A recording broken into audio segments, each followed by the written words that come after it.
omaly kosa no nanatanterahana ny fanaovam-beloma farany ny vata mangatsiaka ny Topoklahy Andriamanjato Richard teny amin'ny FJKM Ambohidately moa no nanaovana izany. Ny akony ary.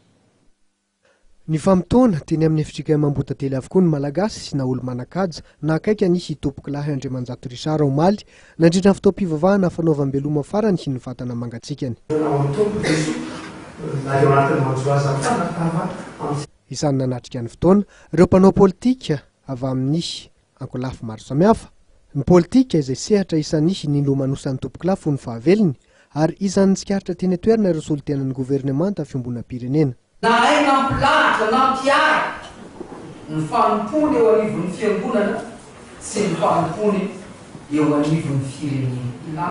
Navoaka tao amin'ny FJKM Ambohidately ny vatana mangatsiaka ny Topoklahy Andriamanjato Richard rehefa avy noendrasana tao amin'ity toerana masiny ity hatramin'ny alakamisy alina mialohan'ny hitondrana azy any amin'ny toerana andriny mandrakizay any amin'ny fasandrazany eny Andranonandrina Ambohitra Atrimo. Ny 12 Mey lasa teo no nodomandry ny pastory Andriamanjato Richard tany Parisy raha nanatrika ny fivorian'ny UNESCO.